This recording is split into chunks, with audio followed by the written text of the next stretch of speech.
First of all, my name is Heather Cox Richardson. I'm a professor of history, but I do not speak for my employer when I do these videos. Second of all, people have asked how I am managing in this time, and I will tell you, I'm very tired. I'm not getting enough sleep. But I don't think anybody is, right? And that's not necessarily a bad thing for what I do. It's a very bad thing if you don't do what I do. But for what I do, which is to watch politics, this is what I'm trained for, and this is what I have the skill set for. So I'm tired, but I'm not unhappy about that.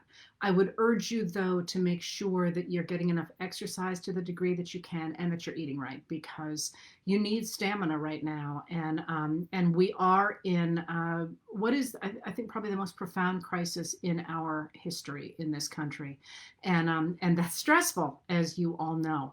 I'm going to say one more thing about that now, and maybe try and pick it up again at the end of this hour. And that is, it's very clear to me as I read, as you know, that's what I do. I sit here and read and watch. People are very on edge. And I'm not talking about the insurgents who are trying to destroy our government. I'm talking about the people who are trying to save our government, and the people like you here. And to the degree that you can cut yourself and others some grace, this would be a good thing right now. And what I mean by that is that as we get frustrated, as we get frightened, I've seen people sort of, yelling at the good guys, going, "Why aren't you doing something?" And it's like, just remember to keep your anger directed at the people who are causing the problem, not the ones who are trying to find the solutions. Because for those people who are trying to find solutions, the last thing they need is people on their side to be screaming at them. I promise you, people are doing the very best that they can within our system to work against this insurrection and this coup. So that's just cheer people on for sure, but try to take the edge off if you feel you're finding it with people. I know I'm getting a lot of blowback on a lot of stuff from that doesn't need to be there, and it's exhausting, and we're all exhausted already, so try and cut people some slack. Okay, so there's a lot of comments here, and I want to say something about the way to approach things right now. I was thinking about this, and I think one of the reasons that people are so frightened and so upset, aside from the obvious, and I will certainly talk about the obvious, is that it's very, very difficult to figure out what's happening and what the next moves are, because everything seems to be this big conglomeration of who's in power, how do we get them out of power, and why are they taking these steps, and why is Pelosi doing this, and why isn't there a vote yesterday, and all kinds of things like that. And what I wanted to do today was break those things down, so you could sit there and say, oh, here are the options, and here how they are going through these options, and why things are divided the way they are. So I tried to do that some in last night's letter, where I tried to explain the difference between the 25th Amendment and the impeachment, and what Pelosi was doing with something that nobody usually has heard of, something called unanimous consent. And you might be like, why is she doing that? Well, she was trying to give cover for Republicans to go ahead and turn against Trump without being called out by the Trumpers in the party. And of course, a Trumper in the party made sure that could not happen. That man there, Mooney from West Virginia, wanted to put fellow Republicans on the record because he wants to purge the party of people who don't support Donald Trump. So there's a lot of moving pieces. And what I'm going to do today is, I hope, try and help you figure out what those moving pieces are. So let me start with the big thing that everybody is asking about. And honestly, I didn't even put it on here because it seems to me pretty obvious. There has been an FBI report that there are armed movements in all 50 states planning to go to state capitals between, I believe it's the 16th, it's either 16th or the 17th of January, and Inauguration Day, and possibly from there on. That's frightening. That does not necessarily translate into your worst dreams. So, for example, in New England, the FBI directors in New England say, we're very much monitoring this, but we are not seeing there's going to be real movement. So the FBI is identifying that there is that sort of talk going on, because that's what the FBI does. It follows that sort of talk. And someday I will explain to you how they do that. It's actually really quite interesting, because there are rules about not spying on Americans. And there's a number of ways that they have to approach following language. Of course, it helps when the insurgents put it on an open channel, as they did with Parler and as they do on Facebook and used to do on Twitter. And used to do on Facebook. They're no longer there. But so lots of people are frightened that there's going to be mass insurrection in states. And what I would say to that is, maybe. But do remember, we have had mass insurrections in states all summer. Remember what happened in Michigan this summer, where a group of insurgents tried to go ahead and, at the very least, kidnap the elected governor, Jennifer Whitmer, and possibly to execute her. And they produced really violent videos. I've talked about them here before, in which they suggested they were going on this great rampage and they were going to clear out anybody who didn't follow their rules and all. I'm putting that badly. It was a recruiting video. And at the end of the day, when the informers and the FBI arrested them, they went without even throwing a punch. So one of the things that you are seeing in this moment, which is really interesting for those of us who study the sort of things that I study, is that what you have is a group of people who have been whipped up for a generation, and there hasn't been much pushback against them at all. And they finally went to the point where there was pushback. And what will that translate to? Will it translate to some people becoming more aggressive? Of course. But it will also probably translate to a lot of people saying, ooh, maybe not. I don't really want to lose my job. I don't really want to not be able to get on an airplane. By the way, those videos you see going around of people who seem to be being, thrown around for having participated in the storming of the Capitol and not being allowed to fly, those are almost certainly people who are being wrestled to the ground and all that because they're not wearing masks. If you read about those, you will see that it's probably anti-maskers. And the two seem somewhat interchangeable in the way that they yell, but there is currently no, at least as of this morning, like I say, I've been busy for the last several hours, but as of this morning, there was no fly list for people who had stormed the Capitol. So that's not to say that certainly if you are wanted by the FBI, you're on a no-fly list, but there are rules about protest in America being legal. So having simply been in Washington and having worn a MAGA hat does not automatically put you on a no-fly zone list. No-fly list, not zone, no-fly list. So maybe some people will be hardened and angry about this. Many more people, if you watch the way people are talking, they're backing down. They're not pushing forward. And so one of the things that interests me about this is, of course, the 1850s, because what we're seeing today is very similar in some ways to the 1850s.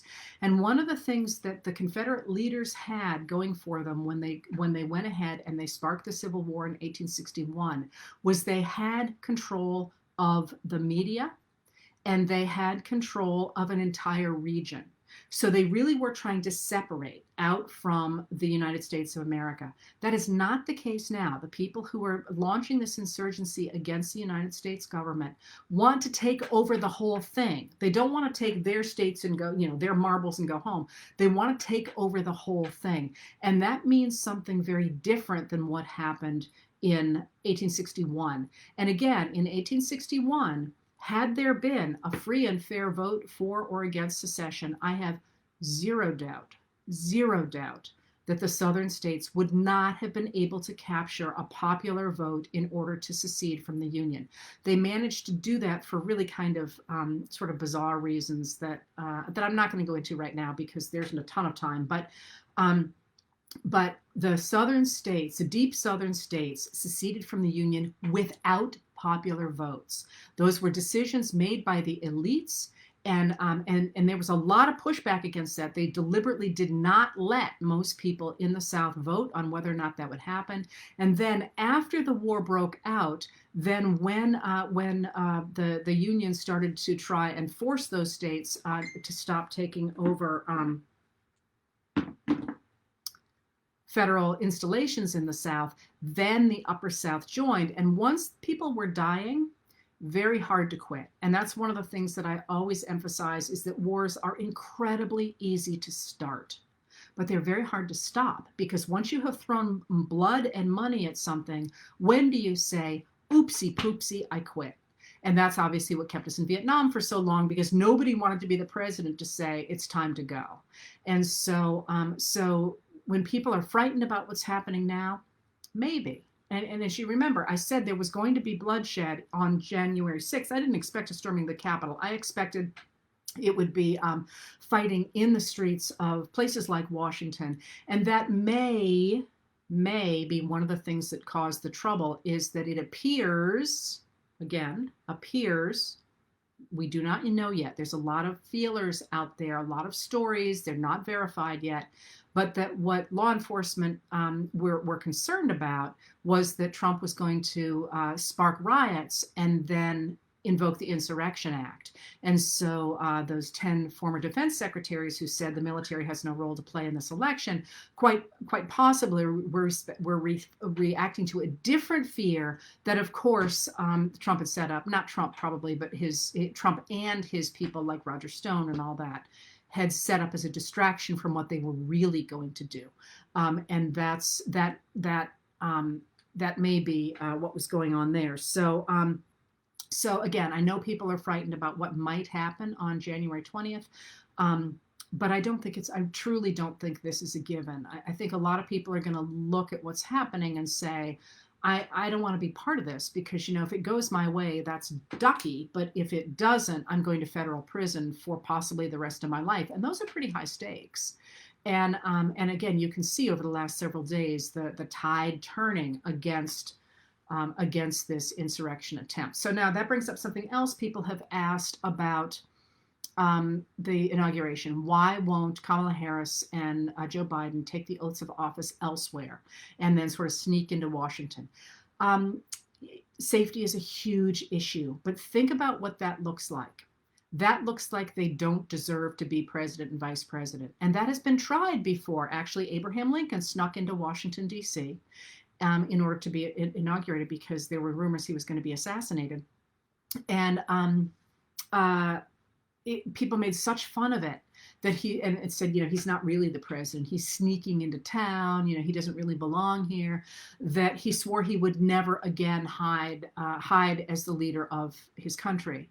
And he said, I'll take whatever comes my way. And ironically, what killed him, of course, was an assassin, despite the fact that at that point he was guarded. He had guards outside the door, but one of them had gone to watch the play and things happened. But he swore he should never hide again. And I don't think that's necessarily a bad idea, although obviously all of us have safety concerns at this moment. So that's why I think that they're not talking about taking the oath in secret. Hold on.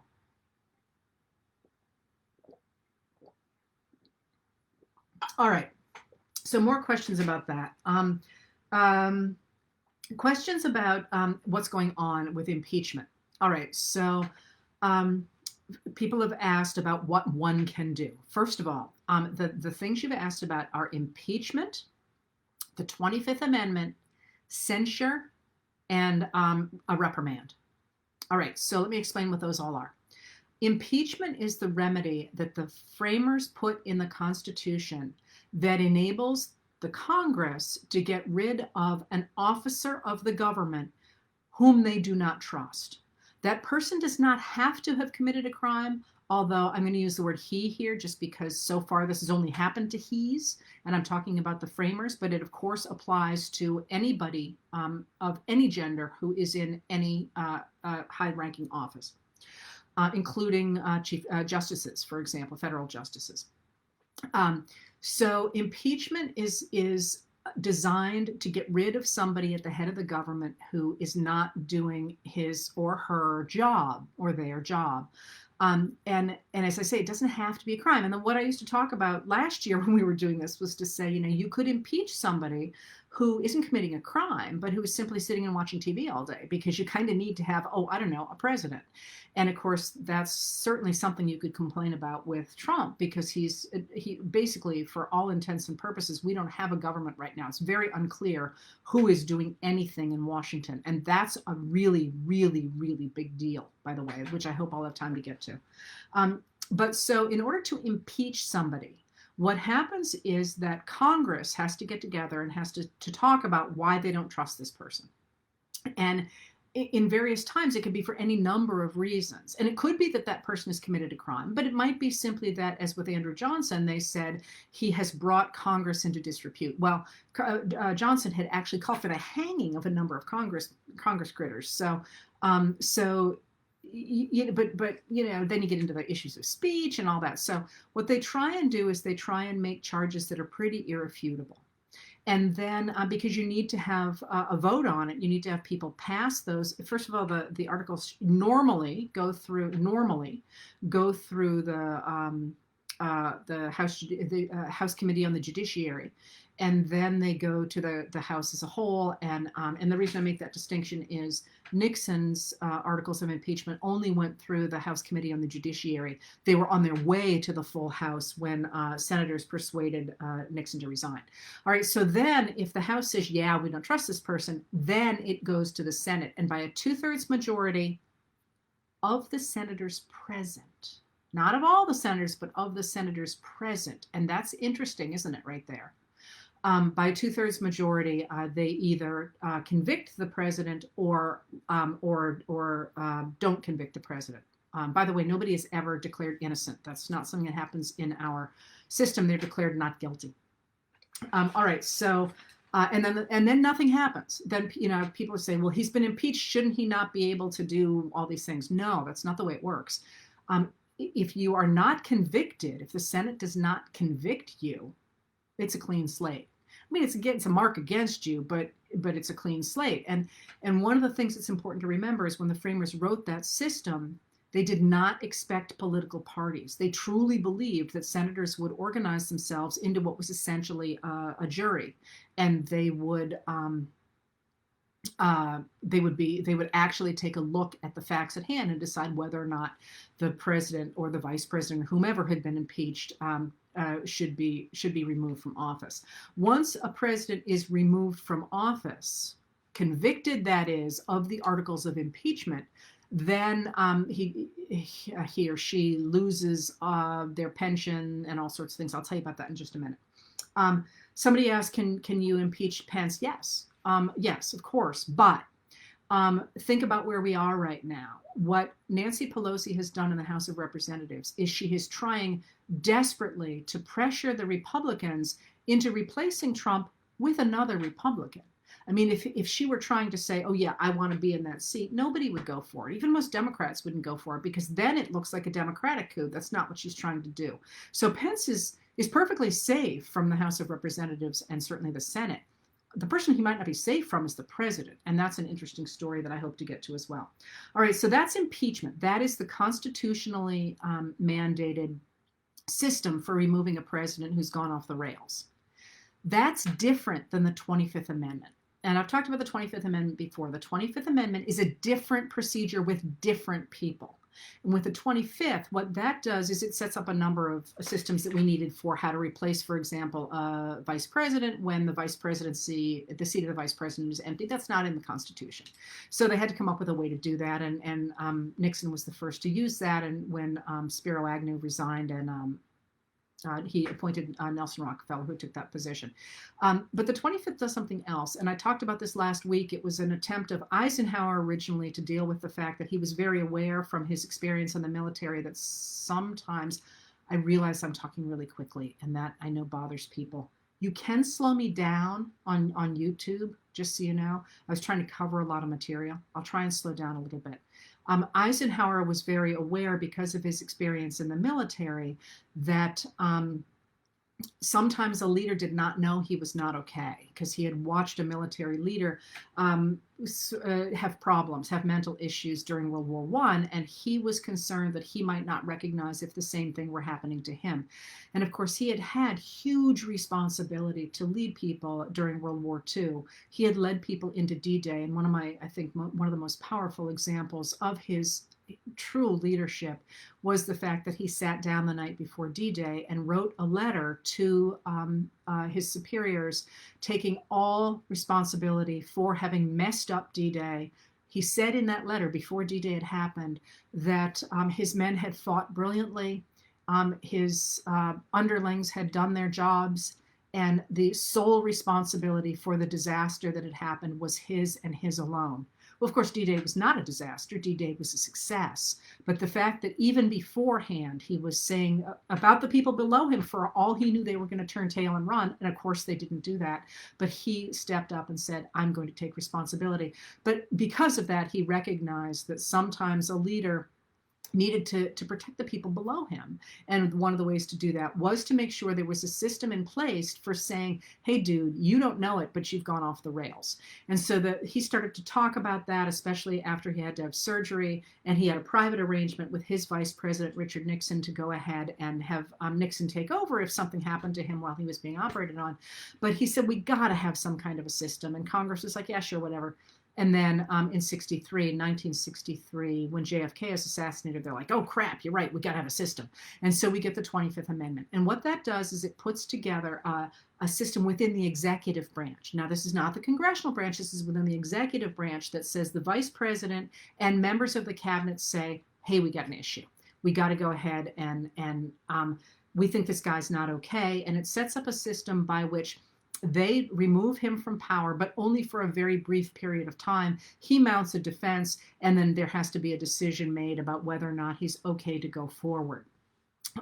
The other thing under the 25th, though, is that there is a clause in the 25th that sets up the system that involves the vice president and the cabinet, but also says, or any such body that Congress shall devise, or something like that, which means that Congress can go ahead and say, yeah, we got to do something. And that's what happened the other night when Jamie Raskin, a Democrat of Maryland, put forward a resolution that said, Congress is essentially requiring Pence to step in and initiate the 25th Amendment. And that's the resolution that Pelosi, Speaker of the House Nancy Pelosi, a Democrat from California, tried to bring through the House by unanimous consent. And what that would have done is by making it unanimous consent, it would have enabled Republicans to just keep their mouths shut. They didn't have to do anything. They could just sit there like little bunnies and quiet like little bunnies, and it would have gone through. And by standing up, by Mooney standing up, Alex Mooney, I think it's Alex Mooney of West Virginia, Republican of West Virginia, he's a staunch Trump supporter and wants to purge the party of anybody who doesn't want to support Trump. So he wants Republicans on the record. And once they're on the record, as somebody was saying, I know who it was, Republican of Indiana, Major. I'm sorry, that's slipping me. As he said, a lot of Republicans in public are supporting Trump right now because they're scared for their lives, and that's a twofold problem. It is a problem that our leaders would kowtow to terrorists because they're afraid. I'm sorry, it's astonishing. It's horrific that we're in that position, but there's also something about being a leader. You wanted that position, either resign and put somebody in there who's willing to make the hard calls, or make the hard calls yourself. I have very little patience with that, especially since so many of us who didn't intend to be in those positions are getting threats as well. So that's what was going on with the Raskin thing. But what she said from the beginning was, we're also going to go forward with impeachment. And what that will mean is that, what is today? Tuesday. So today was the day that they were going to vote on the Raskin resolution. I haven't seen that. I haven't seen the vote. I've been busy all day. And then tomorrow she'll take up impeachment, and she has the votes for impeachment. And they will have to go on the record for that. And that's so that brings up another issue for the Republicans. They're in a terrible, terrible, terrible position. One of their own making, by the way. You've heard me say here again and again and again that people who have taken over the Republican Party are not true Republicans. I've written about this in my History of the Republicans. I've wrote about it some in my last book. There was a concerted effort on the part of what at the time were called movement conservatives to take over the Republican Party, and they have done so. And so what they have done is they are now splitting the party between Republicans who don't want to essentially destroy our democracy. It's not even that they're in any way willing to compromise with Democrats. The party is literally right now standing on whether or not they want to destroy our democracy. And they're going to have to go on the record for that. And the ones who vote against Donald Trump are going to have to reckon with his supporters back home. And as one of them said, we have gone ahead and permitted our supporters to be fully armed, and we're frightened. One of the things that has jumped out at people, of course, is that there has been a real run on ammunition and guns in the last few days, and people are concerned about that. I am very much less concerned about that because I suspect that what you're seeing is less Trump people suddenly arming up. They've been armed. I think it's probably the non-Trump people saying, "Crap, I gotta go ahead and protect my family now." And that's a really interesting thing because one of the dynamics that you're seeing going on right now is, as somebody wrote, the whole sort of idea behind so many of the what my partner calls the keyboard warriors is the idea that somehow fighting for American rights involves them shooting, sort of unarmed liberals, if you will. And I think they've just discovered that that in fact there's a really big group of people within the American state, but also maybe right in front of them who don't think like they do. And it's a very different story to think about starting violence when the other side is not cowering in terror, but is rather saying, we're awake and we're paying attention. Let's talk. Let's see how this goes. It's a very dramatic moment in 1856 in America when this happens. That the Northerners for many, many years had been saying, okay, we'll get along with the South. Okay, we'll go ahead and let enslavement expand. Oh yeah, okay, we'll go ahead, because people kept saying, you got to be unified, you got to be friendly, you got to make all this work. And then the Southerners, a Southerner beat up Charles Sumner on the floor of Congress on May 22nd of 1856. And when that happened, the Southerners were really quite openly boasting that Northerners were cowards. They would turn tail and run. They would never fight. And they made the mistake of thinking that people who didn't fight were weak. And after that happened, a man named Anson Burlingame, that nobody has really heard of, he was at the time a representative from Massachusetts. He stood up in Congress and he said, "We're done. We're done. You just beat the crap out of my older colleague," whom he didn't know at the time. And we will fight. This is not what our government is about. We have rights here too, and you're trying to literally to kill us and to destroy our government, and it's not going to happen. And that speech where he stood up and he said, "We will fight," that was the first time that somebody in the North had actually said, "Stop bullying us." And that was a huge moment. I mean, it's one we tend not to remember now because, of course, the people who'd been bullied for so long stood up and took back over both the government and eventually beat the bullies on the battlefields. But it was a huge moment in the Northern press because somebody had finally said enough, which hadn't happened until then. All right, so that's impeachment, and that's the 25th Amendment. Censure. Everyone's talking about censure. What on earth does this mean? So what can happen to the members of the House and members of the Senate who supported Trump in his quixotic, meaning like Don Quixote, he's tilting it at windmills. That is, if you've ever read that book, and I totally don't recommend it. I've thrown 3 books across the room, and Don Quixote was one of them. I'm so sorry if there's an English professor out there, because it's like 450 million pages long. And you're reading it and you're reading it and you're reading it and you keep hoping that something's going to happen. And literally, I got to like 15 pages from the end and I'm like, are you kidding me? Nothing's going to happen. It's the same story. It's like a sitcom. 15 pages in a shot for like a million pages, the same thing happens. And the whole thing in Don Quixote about tilting at windmills is every time he sees a windmill, he's in the countryside, he thinks it's a warrior, and so he goes ahead and he tries to fight it. And the point here is that if you have a quixotic quest, it means that it's fake. You're tilting at windmills. You're pretending that a windmill is a warrior. It's something that is false.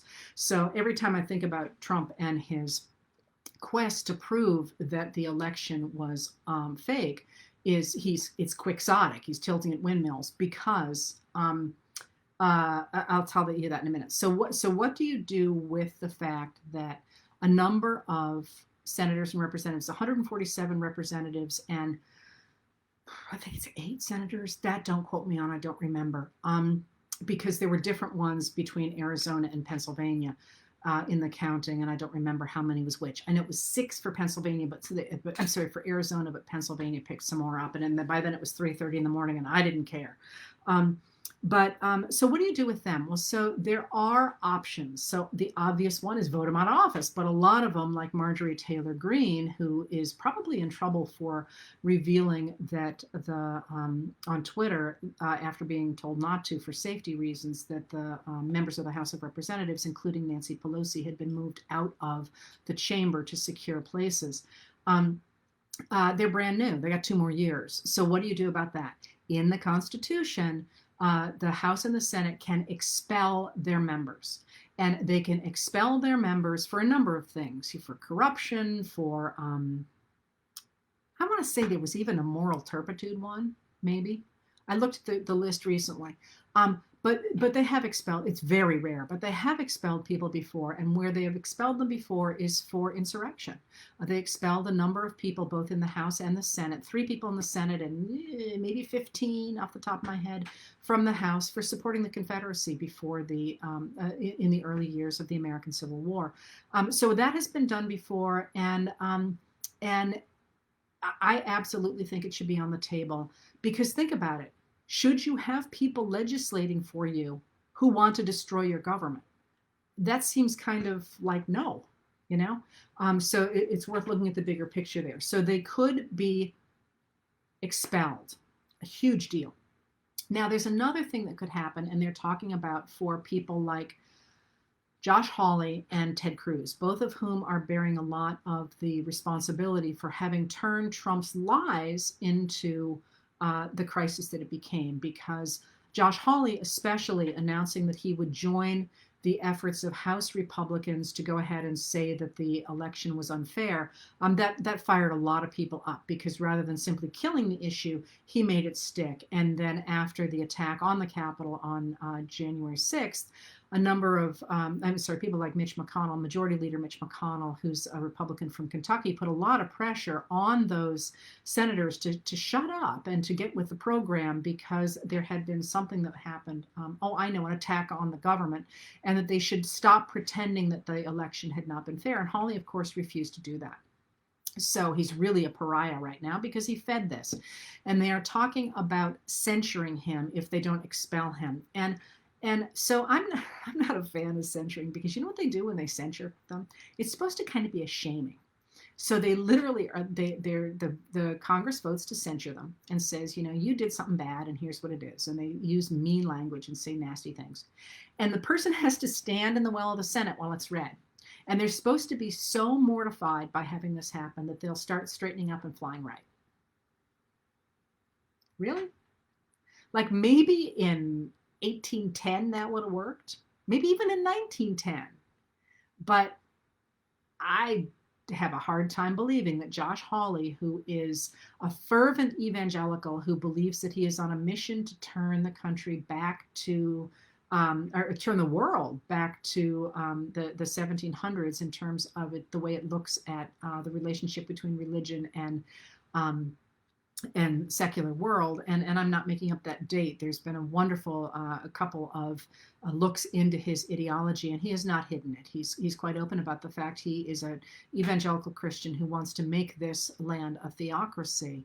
Do you think he's really going to care at this point if people make him stand in basically the corner and say mean things to him? So I sort of feel like that's a total cop-out. And even more of a cop-out is a reprimand. That's where the Congress says you did bad things, but you don't have to stand in the well and hear it personally like you're in the stocks. And that's, to me, a complete slap on the wrist. So, you've been reprimanded. Who even knows? I mean, interestingly enough, when people talk about Joe McCarthy, they often say he was censured by the Senate. I do not believe he was censured by the Senate. I believe he was reprimanded. And in that being the case, reprimand is like nothing. I mean, people don't even, well, I shouldn't say that. I shouldn't, that's editorializing. That's what a reprimand is. So there are the different options for what's going on. But all of these things have to fall under procedures. And people who say, we don't care, there's been an attack on the government, get rid of the procedures, that's a mistake. That's a real mistake, in my view, in any case, because once you start throwing out the established rules in terms of an emergency, where do you stop? Like, what's the important rule and what's not the important rule? So, for example, if Pelosi wants to rush something through, what's to stop her from saying that rule doesn't matter today, but that rule does?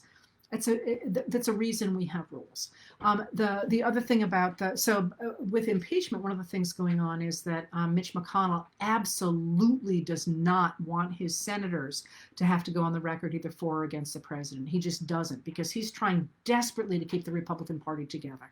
It's not going to work. It's splitting apart right now. He doesn't want that to happen. So what he did is he said, we can't get to this until the 19th, the day before the inauguration. And what he was really doing was threatening the Biden administration, saying, you don't really want to do this in your first few weeks. This is going to, you're not, we're still going to be talking about Trump, and you want to talk about your administration, and you're going to waste time on this. So let's just let it go. And there is talk of trying to bring the Senate back into full session earlier under an obscure old rule, but it is a rule. And that's what's going on there. And I don't know if you saw, just so you know, I have every night since all this happened written. One night I wrote as much as 5,000 words. And of course, I can't post more than about 1,500 and expect anyone to read it. So a lot is ending up on the cutting room floor. But the Biden administration has launched the idea of dividing congressional sessions in half so that he can actually get people nominated and through the Senate. Because he needs to have his cabinet approved, and if they're working on impeachment, that's not going to happen. So he's floated that idea as well. All right, so let me go on here. I wanted to say something about this. Somebody wrote and said, it seems like Republicans are convinced the election was a fraud, and Democrats think it was legitimate. How do you figure out what's right? And to that, I would say one of the things that has bothered me a lot, and I don't have the time to go into it here now, about this both sidesism is that, if I tell you that Man of War was the greatest racehorse of all, and Dottie there says it was Secretariat, how do you know? Like who knows? You don't know what anybody's qualifications are, and how would you know? Well, you would know by going to their records. You would look at their records. You would see how they're judged. You would look at people who honestly know something about horse racing, meaning no ill of Dottie. Perhaps you do know something about horse racing. I don't. And you would be able to say, well, yes, if you look at their two records, and actually Secretariat, I believe, is related to Man of War. You would say, here what their two records look like, and this is, at least by these standards, who is the better racehorse. And by the way, those are two of the greatest racehorses in American history, so they're really very comparable. When people say they still believe that this election was stolen, and that I might say differently, but how can you believe me? Well, you could look at my qualifications. Like I've studied this since I got my doctorate at Harvard in 1892. We'll leave it at that. And the fact that I'm trusted to talk about politics, but I'm only one woman, and maybe there'd be somebody else who would say something different. But no, again, I want to emphasize that when the Trump people, including the congressman, have said that there is any doubt about this election, they have not done so under oath. They have done so in front of the media cameras. And you can say anything you want in front of the media in America without penalty. The place you cannot lie is in a courtroom, or you could lie in a courtroom, but then you're in real trouble if you do. And in a courtroom, and the transcripts are available, and the decisions are available, they have lost, at this point, 63 out of 64 cases. They've been, for the most part, thrown out because there is no evidence. So you don't sit there and say, oh, Trump won one that was procedural, and Biden won in the court cases 63 times, and say those things look the same. There is no evidence. And this is something I wanted to get to. Somebody just went through and said, I'm sorry, that McConnell has spoken out in favor of impeachment, which is very interesting. Somebody also just said they liked the musical Don Quixote. I don't know if you remember, but there used to be a TV show called Quantum Leap, which I loved.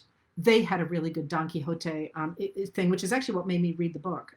Anyway, so But that brings me to something else that I really wanted to talk about today, because this is the other thing that people are concerned about, and that is um, there's a lot of things here. I guess I'll do another one of them on Thursday because there's a lot of stuff here. Um, um, how did, well, first of all, let me put it this way. Are we in a civil war, and how did we get here? So,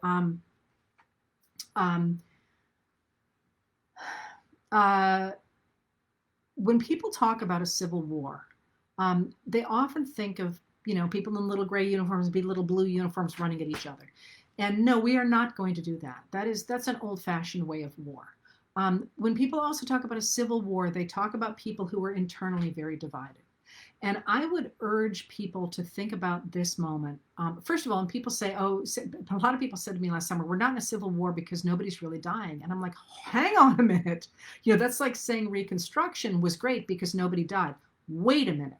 Lots of people died during Reconstruction. They just weren't wearing uniforms. They were people who were being lynched in the backwoods. They were African Americans who were trying to vote. Similarly, in this summer, maybe there weren't people in uniform dying in our streets or dressed like paramilitaries dying in our streets, but our Black neighbors were dying under the knees of police officers.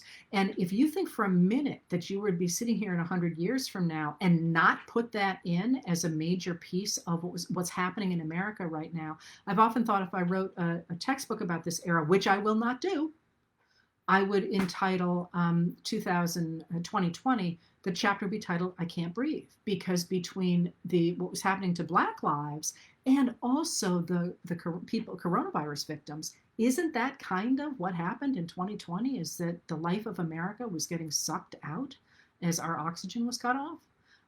Maybe someday I'll write a piece on it. But anyway, so that people fighting like that's not going to happen. But what is happening is something that I would not describe as a civil war, but rather as a war. And I think it's really important always to think about who the big players are. Like, who is winning right now with America being completely torn apart, with our who even knows who's in charge right now? And I'm exaggerating a little bit. There are guardrails, and I hope to have a little bit more time to tell you about those guardrails.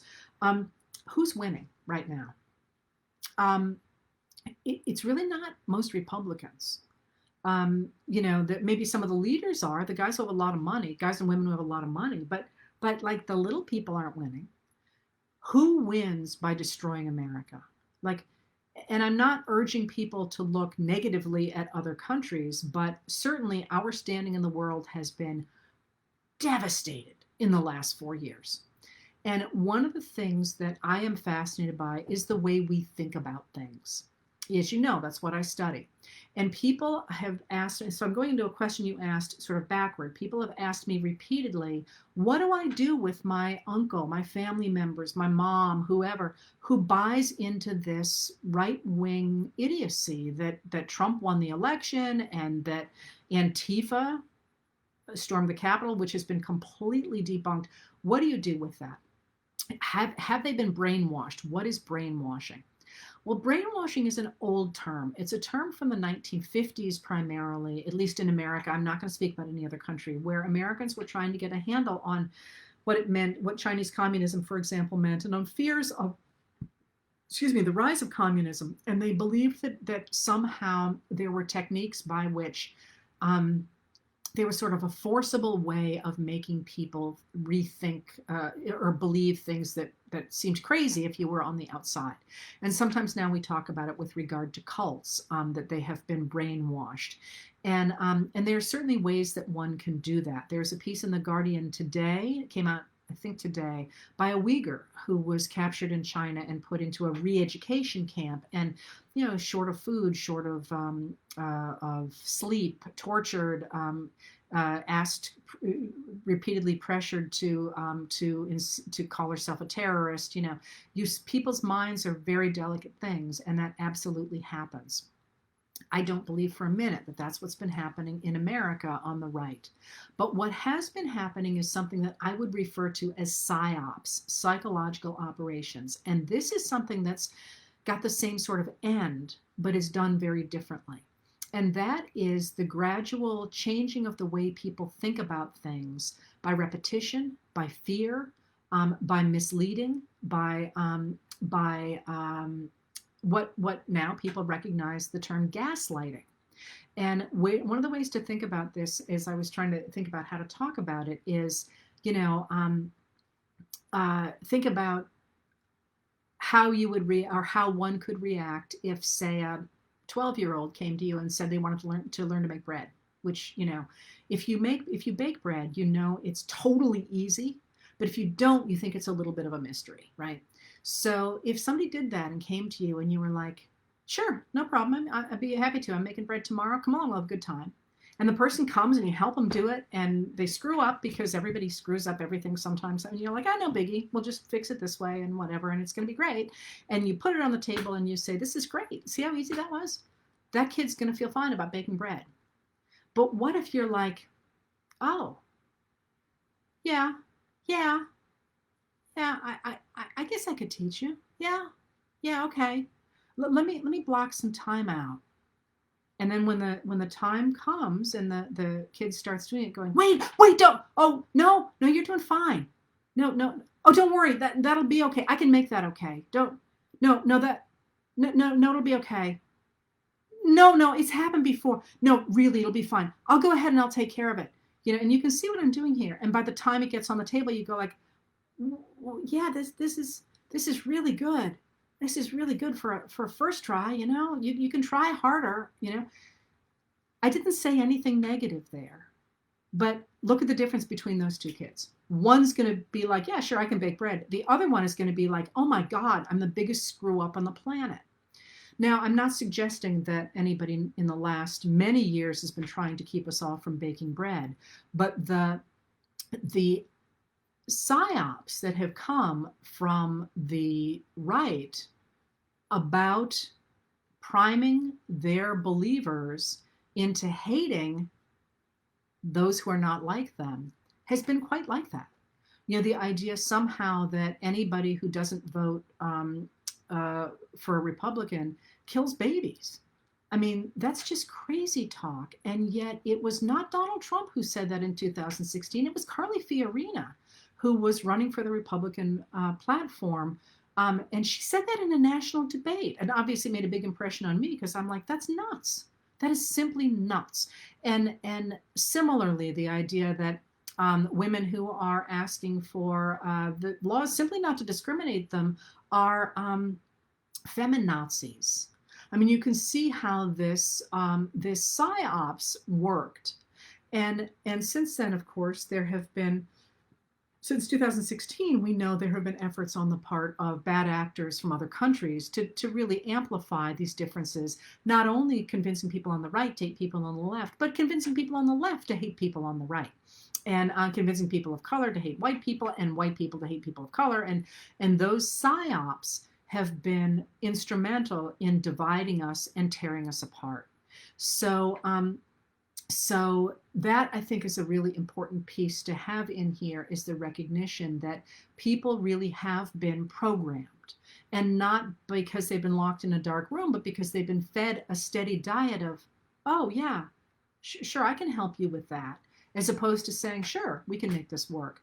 What we hear is often what we become. So how do you push back against that?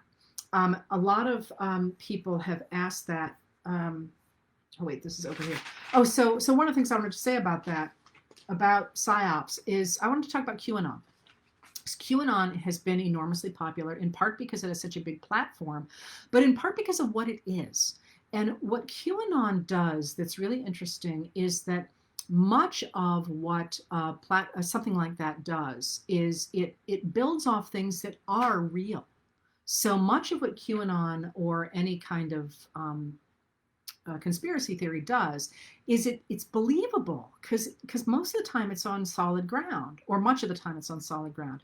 But one of the things that's interesting to me about QAnon is that while many cults teach you to hate somebody or teach you to worship somebody, QAnon seems at least to focus on empowering people. Now they're empowering people to do something false, to stop uh, pedophile cannibal ring that's in our elites, but it is empowering regular people to do something good for the world. Now it then motivates them to do things like they did on some of the QAnon supporters did on Wednesday. But what that says to me is that, and I think that much of what's going on in the world right in America, not the world, I can't speak about the world right now, speaks to this, is that people are hurting badly, which is hardly news, right? But they want to make the world a better place. So I look at that and I say, when I was a kid, a million years ago, if you wanted to make the world a better place, you got an education, you got a good job, and you went to work doing something you liked, like, oh, I don't know, being a professor or being a teacher. Now those career choices are so out of reach for so many people, and the ability to actually make life better for the people around you is so hard for so many people that you can see why it would be, at least I can see, and mind you, I'm not a specialist in cults at all, but I can see why it would be difficult to envision yourself being able to change the world for the better unless you had access to those tools through the internet. And mind you, the people who fall for those kind of conspiracy theories are not stupid people at all. They want to change the world. And they have the wherewithal to follow the puzzles that Q sets out. People are putting a lot of energy into that, but they're being led down a really dangerous and a divisive path. So how do you deal with that? So I don't know the answer to that. I am not a psychologist. I'm not going to speak to that. I will tell you, as a woman who's had some experience in the world, I will say I always think of this as dealing with a friend who's in an abusive relationship. All of us have been there with that person, and you're like, oh my God. But from that the last thing you do is to say, you need to get out, this person's awful. It just makes them cling closer. What you do is you stay adjacent and say, and try and model a healthy relationship and say, that's I don't like the way she treats you, or it's okay, my partner does the dishes or whatever, to sort of enable them to see that there is another world. And when I think about where we are right now, I compare the conspiracy theories of today with the ones of the 1890s. There were a lot of them. People forget that now, but there were a number of new messiahs that rose up in the 1890s because conditions were very similar to what they are today economically. A number of new messiahs in America. Again, people forget that, but there were new religious movements, religious cults, a lot of them. And what changed that was the progressive era, and the ability of the government stepping in and putting some guardrails up so that ordinary people really could go ahead and provide for their families and really did not have to try and find their peace in a different version of reality, but rather could stay in this reality and still feel like they were affecting their lives. Now, I'm not a psychologist. I don't know if that would work in the present, but it sure worked in the 1890s. You think about cults and all that, you don't hear about them so much after the progressive era. It's really the 1890s that are lit with a whole number of messiahs across the country. All right.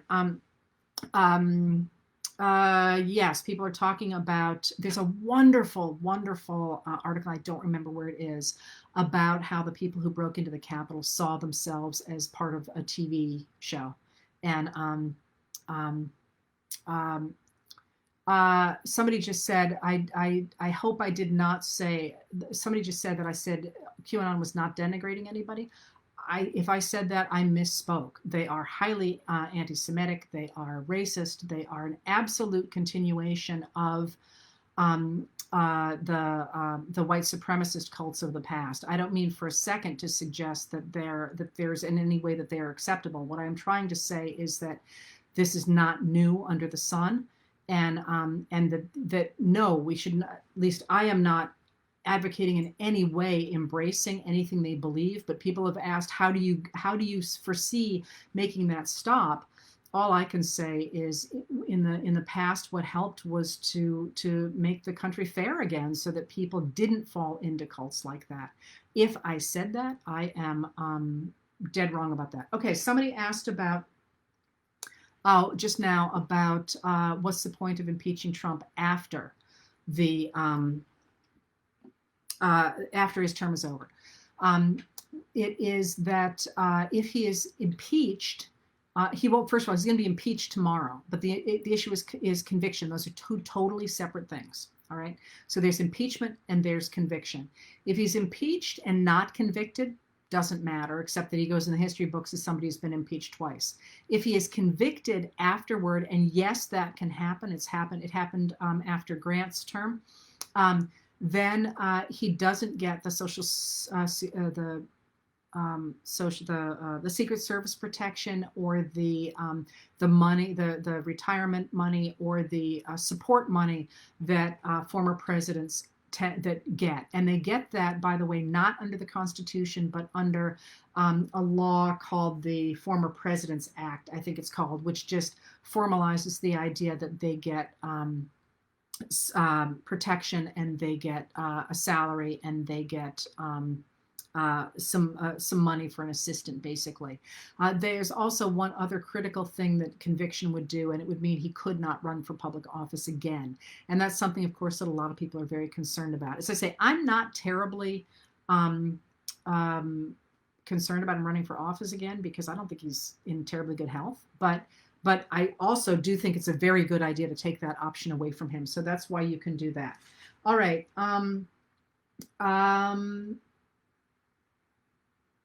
Oh, one more thing. People have I covered the 14th Amendment, right? In the third clause of the 14th Amendment, that you're not allowed to go ahead and have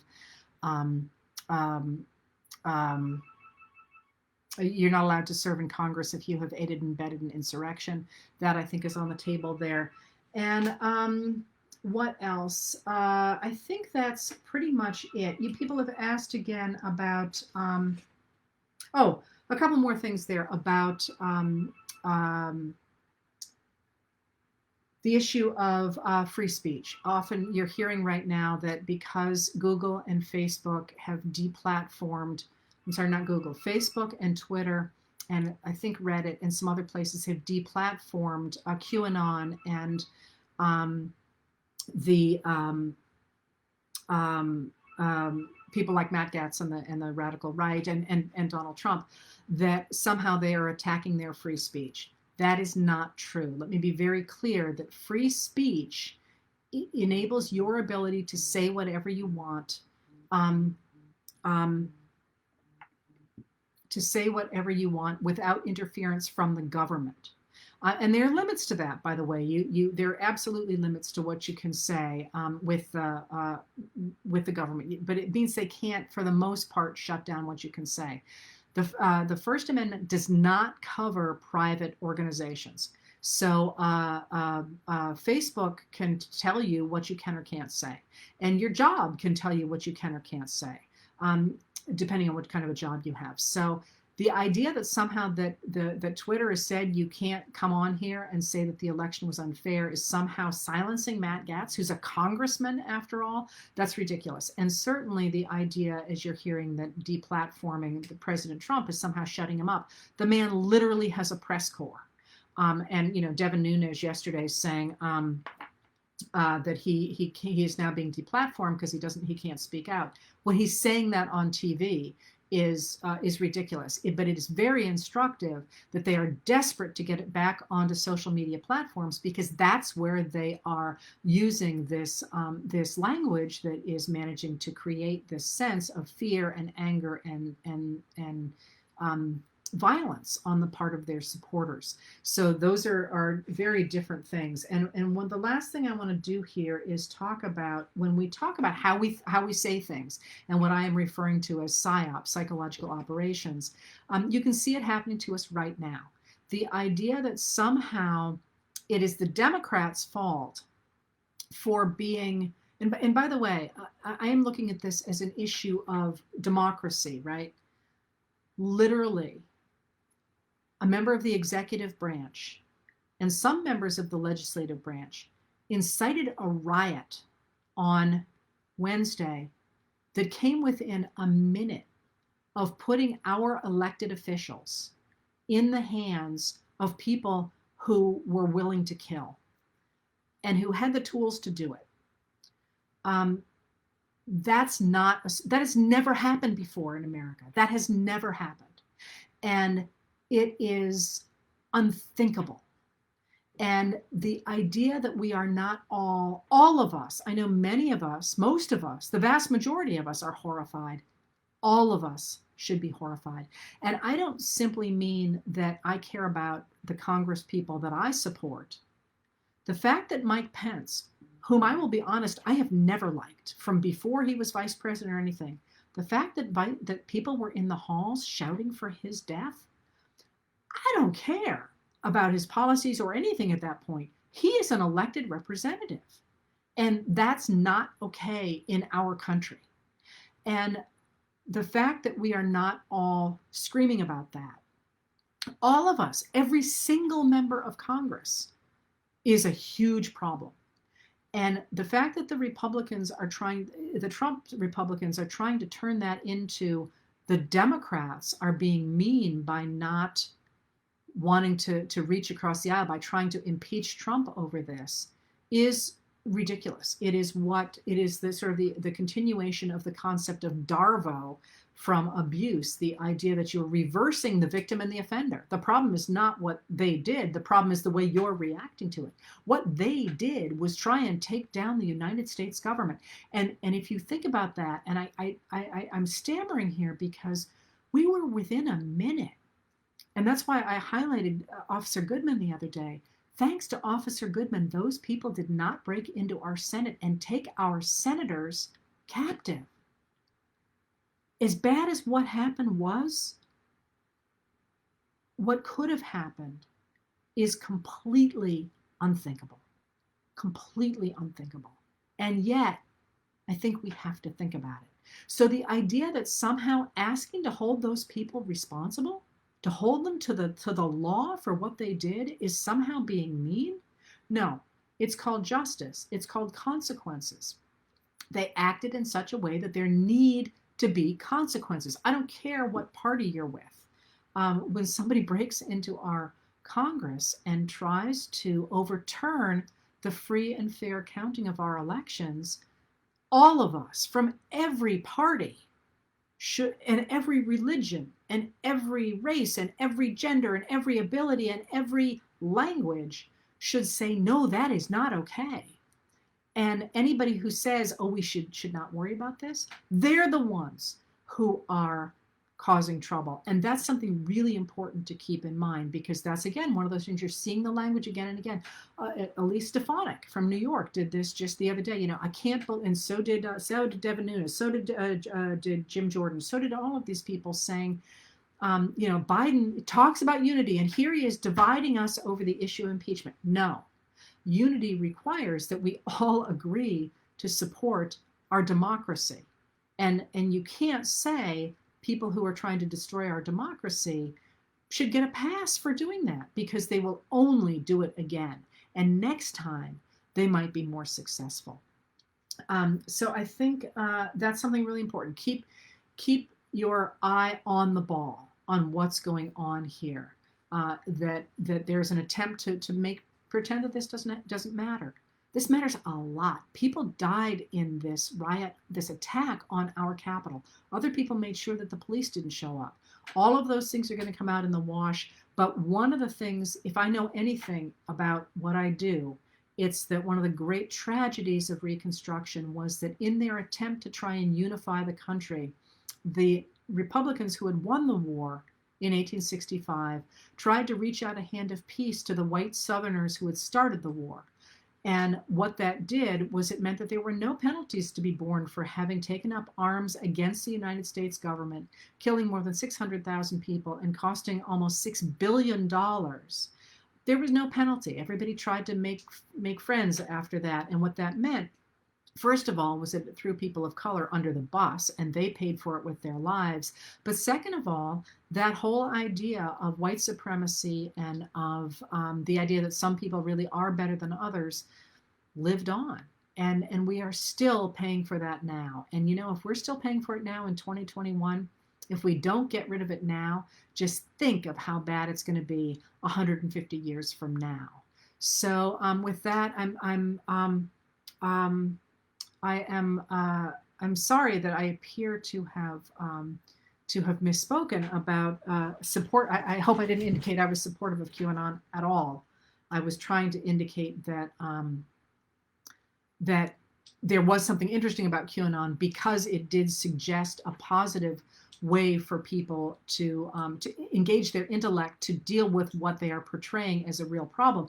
They're not portraying the perpetrators correctly, but that might speak to the fact I saw parallels to the 1890s, and the 1890s were solved by fairer legislation that made it possible for ordinary Americans to feel like they had more control over their lives. I do think it's also very important, of course, to note that as far as I know, QAnon remains largely, and I could easily be wrong about this, but remains largely a white issue, not a general issue, and that of course speaks to larger problems in our society. All right, so I am again hoping I didn't misspeak there. I am not a QAnon supporter at all. And anyway, if I misspoke, please have patience with me. I'm not getting a lot of sleep. But all that being said, I know people are scared. I know people are frightened. I am less scared and frightened than I have been for a very long time, because this is what I watch. I have known it's there for a long time. And I think I didn't know how deeply embedded it was. I thought a lot more Congress critters were actually cosplaying, that they didn't really believe this stuff. Now I'm thinking that maybe I was wrong about that. But now it's in the open. When a problem's in the open, you can deal with it. When it's secret, you got a lot more problems than when it's absolutely in the open. And it's going to be rocky. And I don't mean it's going to be rocky from now until the 20th of January. I mean, life's going to be rocky for the next 4 years, at least. But people are now honestly talking about the real problems we have in this country. And that's the first step to fixing them. So hang in there. And I'm sorry, I can't read the questions people are throwing up. Hang in there, and I will, you'll see me tonight, and I will see you again on Thursday. Normally, I'd go back to teaching about Reconstruction. We'll see what Thursday looks like. Anyway, thanks for being here, and I will see you again. That's a great piece. Somebody said, what can ordinary Americans do? Make your voices heard. Call your senators, call your representatives, even if they are not answering, even if they will not do what you want them to do, because this is the moment when we change the psyops, we change the way that people talk about our country, we change their values, and we insist on holding accountable those people who are trying to destroy our democracy, because there are very many more of the people who want to support our democracy than there are who want to destroy it. And now is the time to make your voices heard. Take up oxygen in with your Congress people, of course, but also with your neighbors. This is the time to make it clear what this country really should stand for, and to make alliances across lines that maybe were not there before, because those of us who care about our democracy have more in common than we have different. So I'm sorry I was a bit scattered today, and I've run way over, but I will see you guys tonight, and I will see you again on Thursday. Thank you for being here, and I'm sorry. I'm really thrown by the fact somebody thought I was defending QAnon. Anyway, thank you for being here, and I will see you throughout the rest of the week. We will make this, but we are, yes, in a fragile time. Thanks a lot.